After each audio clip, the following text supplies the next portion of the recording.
What up, family? You already know what time it is. It is I Can't Make This Shit Up. And this is the weekend extended edition. I'm going to make it very clear. In order to watch this full 15-minute video, you will have to go to my YouTube channel. I will post bits of it here as well as bits of it on my Instagram account. But to watch the full I Can't Make This Shit Up extended version, you're going to have to go on my YouTube channel. You all know by now, I've been blocked from my main page. TikTok is on that BS. We already know. I'm working on it. But if I can't do anything, I'm blocked from that page until the 26th. My hope is that you all will continue to share this, that you will comment, and that you will follow this page and suggest other people do the same. I love you, and without further ado, here we go. All right, family. So the first story is obviously going to be about the Haitian migrants at the border. Honey, unless you've been living under a rock, I know by now you done heard the news reports. You done seen the videos of folks in the water under the bridge, white men on horseback with lassos or whips or whatever the hell you want to call them. And even as recent as an hour ago, child, all of those folks are completely gone. Yeah, you heard me. There is not a single soul, honey. There are no traces of these Haitians or any immigrant having ever been under that bridge.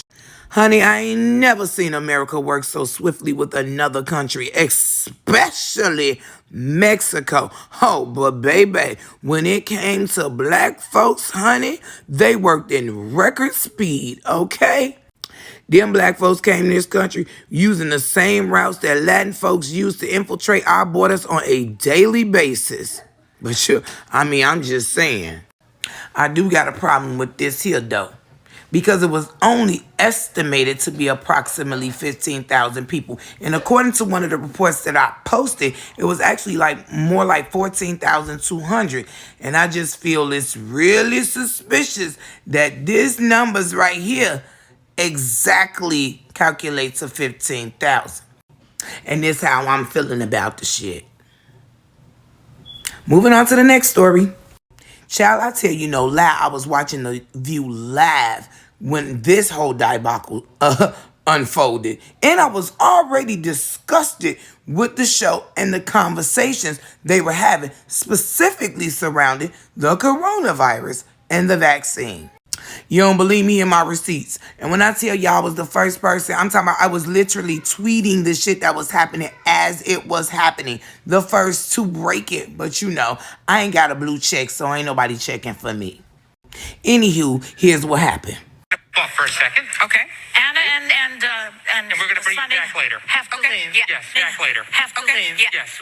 And we'll tell you why. More information later. It's a tease. We'll tell you why in a couple of minutes. So shall I introduce the vice president? Yes. Okay. So, vice president, no. Okay. Shall we dance? Let's do a tap dance. Since this is going to be a major news story any minute now, what happened is that Sonny and Anna both apparently tested positive for COVID. No matter how hard we try, these things happen. They probably have a breakthrough case, and they'll be okay, I'm sure, because they're both vaccinated up the wazoo. A lot of vaccines. So now let me be clear. I definitely hope that they're, well and, everything is everything. But with that being said, if you want to know why I was pissed off about the conversation they were having prior to this whole, discovery, it had a lot to do with the fact that, Joy was really condemning unvaccinated people, even going so far as to say she thinks doctors and hospitals ought to basically turn unvaccinated people around, like refuse them service. And I'm like, seriously, Joy? Even Sarah went on the record to basically say that she felt like maybe the insurance companies should either deny them insurance coverage or make their premiums go up because they choose not to get the vaccine. So the whole conversation was just rubbing me all the way wrong. And baby, let me tell you something. Karma's a bitch. But then when it was Anna's turn, this is what she said. But there's There's one thing that is not confusing.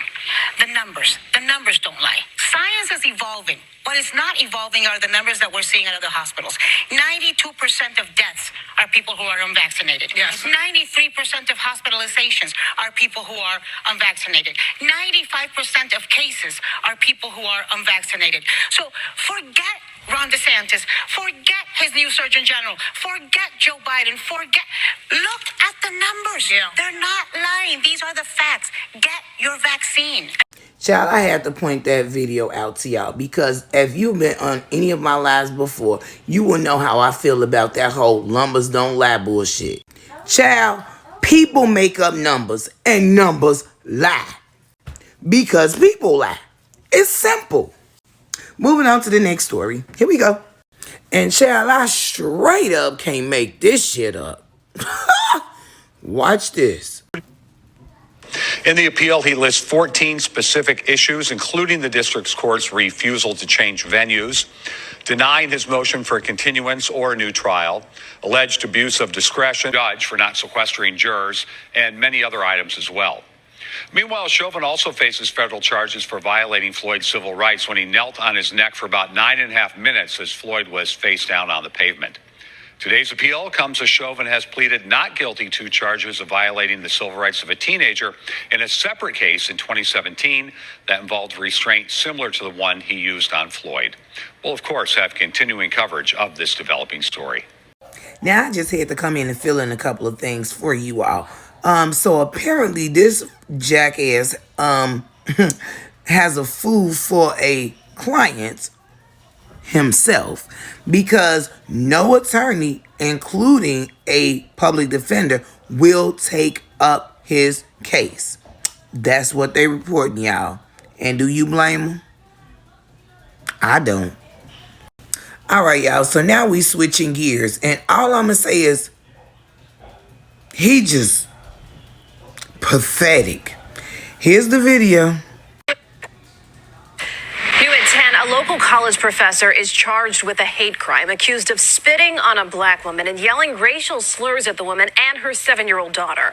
Prosecutors say Alberto Friedman also hit the gas in his Jaguar and tried to run over the woman in the parking lot of this jewel store in Oak Park. In court documents, prosecutors say Friedman spit in the victim's face and told the victim he spit on her because he doesn't like black people. According to Friedman's LinkedIn profile, he teaches at the National University of Health Sciences. So y'all had to show his face again. And I know as parents, we are supposed to be an example.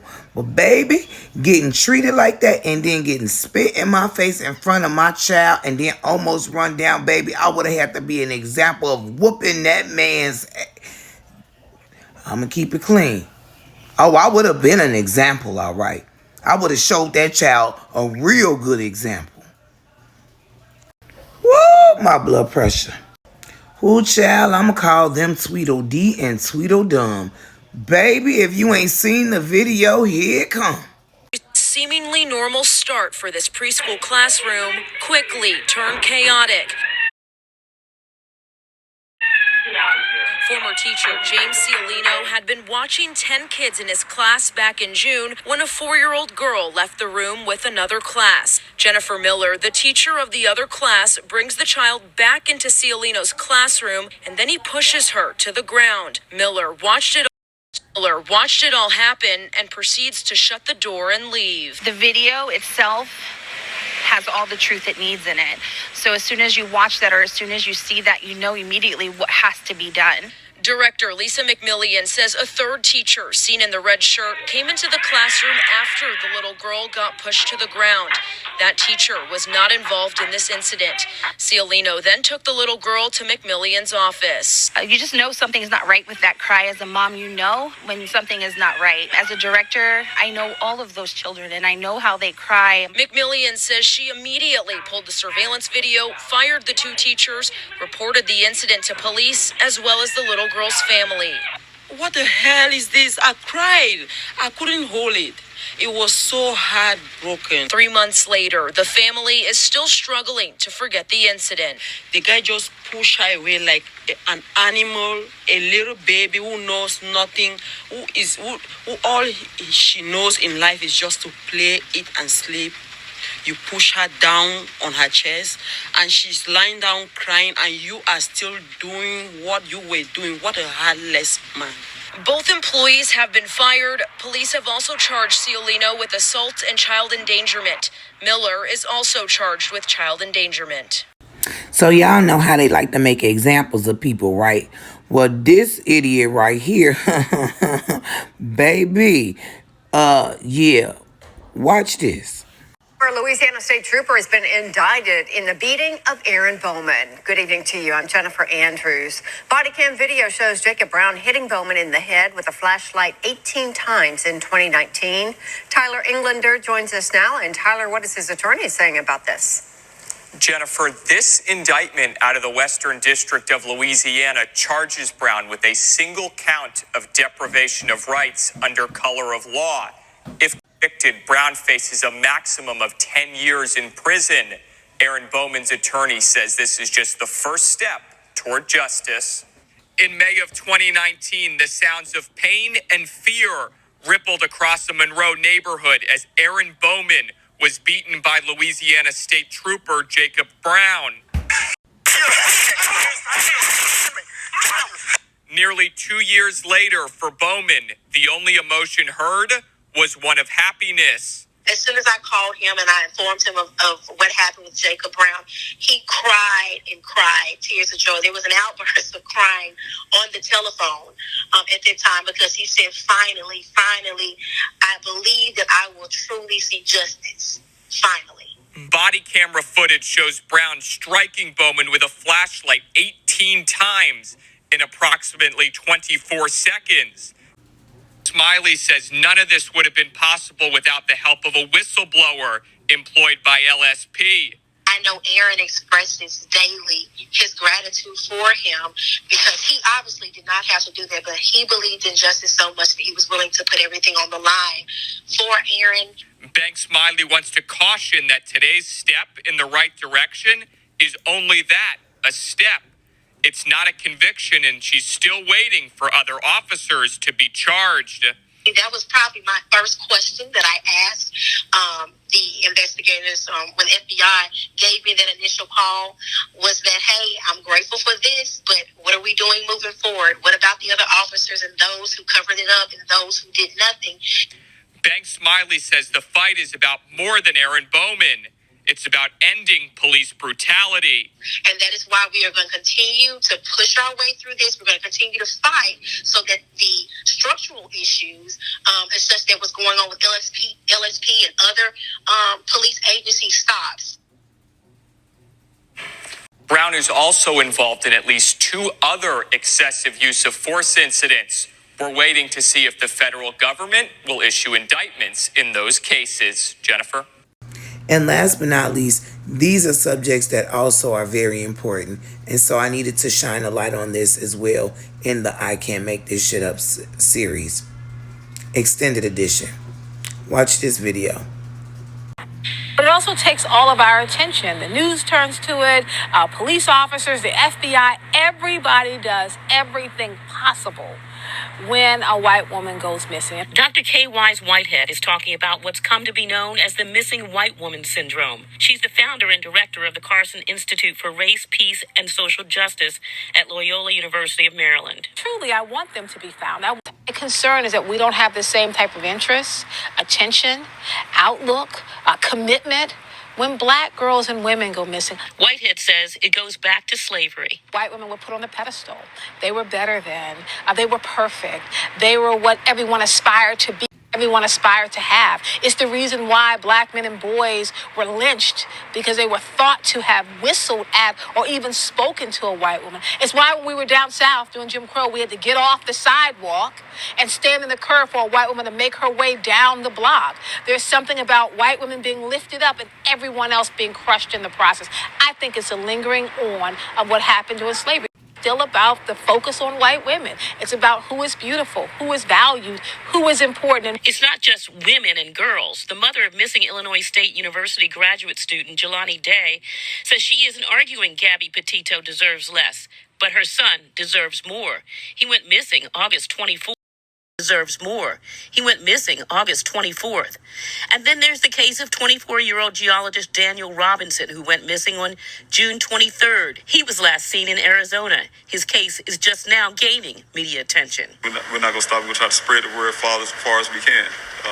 And I had to find my child. Whitehead says this is a moment of tension where society can learn and have better outcomes. That black women and girls are being missed. And if they go online, they can find the names and pictures of hundreds of black girls all over the country and young black women whose families are crying out for them.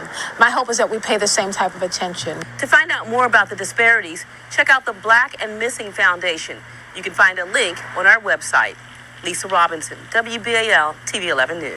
Sad update in the disappearance of Jelani Day. A county coroner in Illinois confirmed a body found in the Illinois River on September 4th was the missing graduate student. His cause of death is not known at this time.